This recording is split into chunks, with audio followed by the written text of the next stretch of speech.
दोस्तों, कैसे हो आप? आशा करती हूँ आप बहुत अच्छी तरीके से होगे, स्वस्थ होगे, मस्त होगे, व्यस्त होगे। तो फ्रेंड्स, अभी हो चुका है इवनिंग का टाइम। तो गुड इवनिंग दोस्तों। तो बस यहाँ इवनिंग हो चुकी है, तो जो अपने काम हैं वो हम उस चीज़ में लग चुके हैं। तो वैसे मेरा इवनिंग के बहुत सारे काम भी हो जाते हैं, कभी कभी फ्री भी हो जाता है, पर कुछ कुछ चीज़ें ऐसी होती हैं जो हमें रेगुलर करनी होती है। जैसे बच्चे का स्पोर्ट्स वाला है काम, तो खेलने के लिए जाता है, तो इसको रेगुलर लेने और छोड़ने का काम रहता है मेरा। तो मैं 2:30 2 बजे तक का आपका रूटीन, जो मेरा रूटीन है वो मैं आपके साथ शेयर करती हूँ। तो बस यहाँ आज 3 साढ़े 3 बजे के आसपास उसका टाइम होता है स्कूल से आने का, और तुरंत ही निकलना होता है अंश को ले जाने का। मतलब स्पोर्ट्स खेलने के लिए जाता है, तो उसको वहाँ छोड़ना भी पड़ता है। तो बस यहाँ मैं मतलब 5-6 बजे के आसपास उसको लेने के लिए जाती हूँ। और फिर रास्ते में मतलब बहुत सारी शॉप मिलती है, पास में ही बहुत सारी शॉप मिलती है, ठेले वेले लगाते हैं। तो अंश ने बोला कि मुझे नारियल पानी पीना है, तो चलते हैं कि उसको भी नारियल पानी पिला दी थी मैं।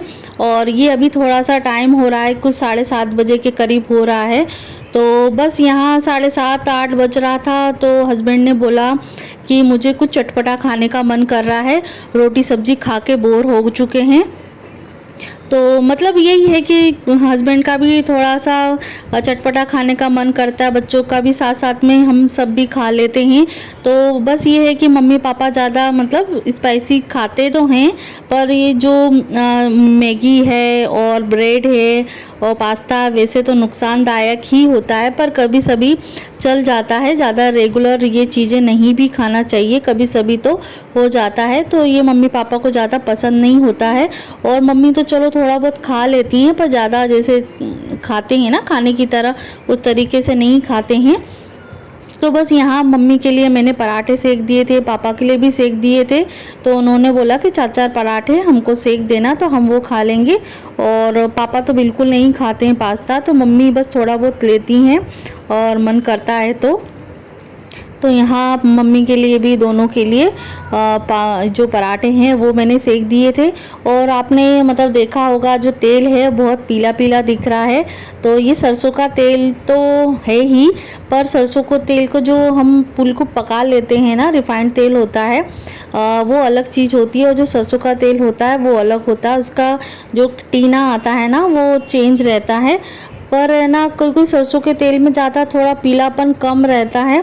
और पीला इसीलिए भी है क्योंकि एक दिन पहले ही वो बनाया था, केले की चिप्स बनाई थी मम्मी ने, तो इसकी वजह से थोड़ा सा हल्दी डालना पड़ता है, तो इसकी वजह से ये थोड़ी सी पीली हो गई थी।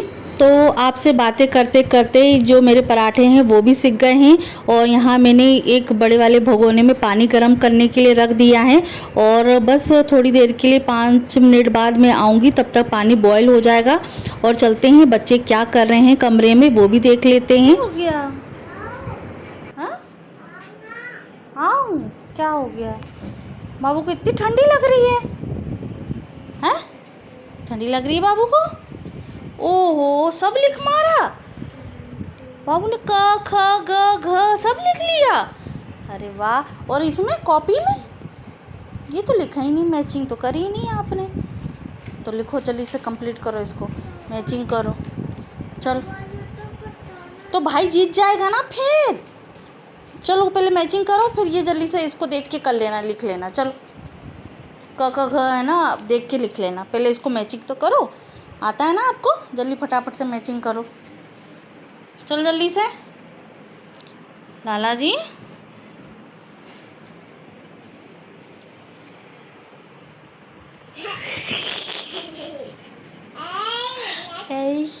बस जल्दी से फटाफट करो, पापा आने वाले हैं, जल्दी से चल। फिर पास्ता भी तो बन रहा है, पास्ता कौन खाएगा पास्ता?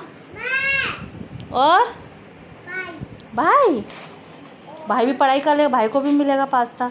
जल्दी से फटाफट मैचिंग कर लो, 2 मिनट में हो जाना चाहिए मैचिंग। अरे वाह, फटाक फटाक से, अरे वाह,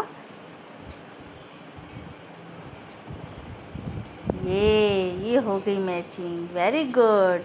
अब जल्दी से क ख घ लिख लो तो फटाफट से। क ख ग ये यहाँ से इसमें से देख देख के लिख लेना। क ख ग, क ख ग घ ण, ये इसमें से देख देख के लिखना है। क ख ग घ ण। चलो लिखो तो फाल। चल चल चल, मैं आ रही हूँ तब तक। तो फ्रेंड्स मैं अब आ चुकी हूँ फिर से किचन में, और बस किचन में तो हमारा बिल्कुल जन्म सिद्ध अधिकार है, हमें ज़्यादातर किचन में ही रहना पड़ता है। और बस ये है कि रेगुलर थोड़े 2-3 काम एक्स्ट्रा कर ही लेते हैं जब हम किचन में होते हैं।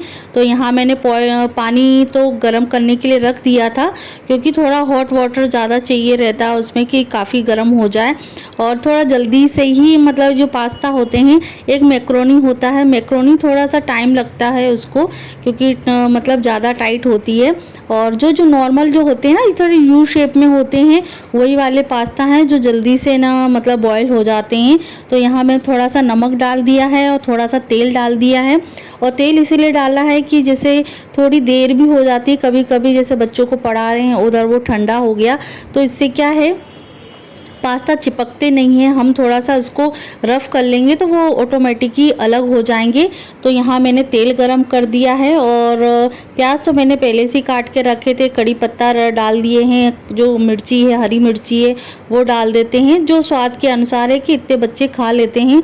और देवांश के लिए मैंने अलग से पास्ता निकाल लिया है, उसमें थोड़ा सा जो पास्ता मसाला है और सॉस डाल के मैं अलग से दे दूँगी, थोड़ी सी लाल मिर्ची डाल के दे दूँगी। मतलब ये हरी मिर्ची ज़्यादा खाता नहीं है, थोड़ी सी लाल मिर्ची डाल के मैंने दे दिया है, क्योंकि सॉस में भी थोड़ा थोड़ा मिर्ची डली रहती है, पास्ता में भी मसाले में मिर्ची डली रहती है, तो मैंने ज़्यादा मिर्ची नहीं डाली। तो बस यहाँ मैंने अब ये है कि बच्चों की पढ़ाई हो चुकी है और बच्चे चक्कर लगा रहे हैं कि कब पास्ता बनने वाला, उनको भूख ज़्यादा लग आई है।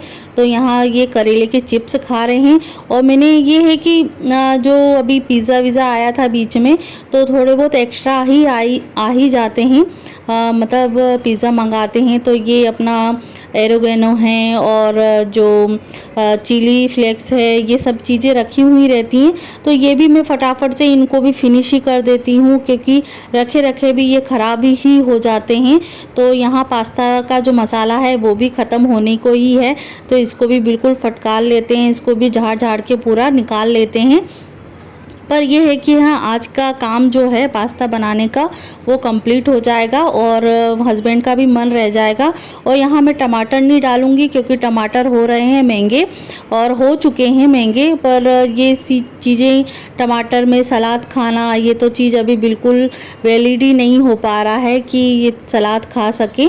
तो यहाँ मैंने सॉस का, टमाटर सॉस का मैंने यूज़ किया है, जिससे क्या थोड़ा सा टमाटर का टेस्ट आ जाए और अच्छा लगता है जब थोड़ा बहुत टमाटर रहते हैं, तो उससे क्या टमाटर का फ्लेवर भी आ जाता है। पर थोड़ा सा ट्रिक तो हमें अपनाना ही होता है, हम हाउसवाइफ हैं तो थोड़ा बहुत ट्रिक तो अपनाना ही रहता है।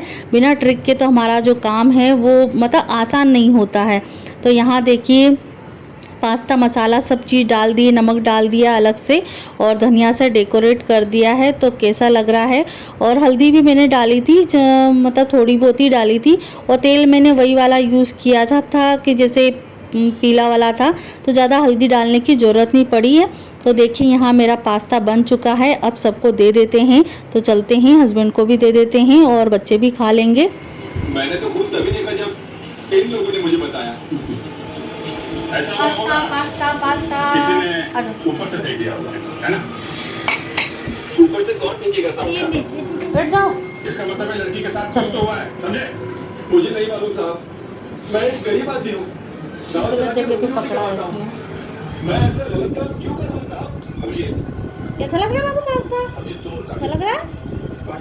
तो फ्रेंड्स तब तक हस्बैंड और बच्चे खा रहे हैं, तब तक मैं अपना जो किचन है वो पूरा समेट के आ जाऊंगी, उसके बाद मैं खाऊंगी। और आज मैंने एक स्पेशल चीज़ की है कि अभी मैं मार्केट तो चली गई थी, वो मैं वीडियो नहीं बना पाई।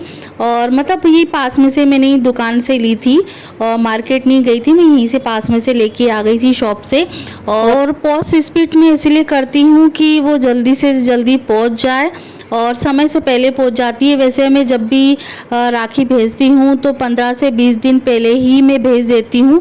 और कभी कभी रहता है ना कि फेस्टिवल पड़ जाता है बीच में और संडे पड़ जाता है, तो 2-3 दिन ऐसे ही हो जाता है, तो इसकी वजह से मैं 20-25 दिन पहले ही मैं भेज देती हूँ। और बस यही है कि मैं राखी पे नहीं जा पाती हूँ, तो यही ज़रिया है भाइयों को राखी भेजने का। और मैं किस तरीके से भेजती हूँ वो भी मैं आपके साथ शेयर कर रही हूँ। तो बस यहाँ मेरे को पॉलीथीन नहीं मिली थी जिसमें मैं सिंदूर और हल्दी और चावल, जो सजे चावल होते हैं ना, तो वो टीका करने के लिए भेजे जाते हैं। तो बस यहाँ मतलब खाली राखी नहीं भेजी जाती है, सिंदूर ये सब तीनों चारों चीज़ें ये हमें भेजनी पड़ती हैं। तो मैंने राखी भी पैक कर दी है और साथ साथ में मैंने ये कागज़ में पुड़िया बना के मैंने रख दिया है। और यहाँ बस एड्रेस मैंने पहले से ही लिखवा लिया था। मेरा तो राखी का ऐसा ही प्रोग्राम होता है कि मतलब जाना ही नहीं हो पाता है, क्योंकि बच्चों की भी पढ़ाई होती है और टेस्ट चलते रहते हैं। तो और ये भी है कि बहुत दूर भी है, तो दूर भी जाते हैं, तो मतलब 10-15 दिन तो रुक के आएँ। पर यह है कि मेरा रूटीन यही होता है कि मैं गर्मी में छुट्टियों में मैं चली जाती हूँ, 1-2 महीने रुक के आ जाती हूँ। तो मेरी प्यारी बहनों, अगर आपने अपने भाइयों को अभी तक राखी नहीं भेजी है तो अभी बेस्ट टाइम है, और अभी टाइम है 10 से 15 दिन बाकी हैं राखी के लिए। तो तुरंत मार्केट जाइए, राखी खरीदीजिए और दूर वाले भाइयों को राखी भेजिए। तो अगले वीडियो में मिलते हैं नए वीडियो के साथ में। तो जल्दी से फटाफट से जाइए मार्केट और पॉज स्पीड कर दीजिएगा।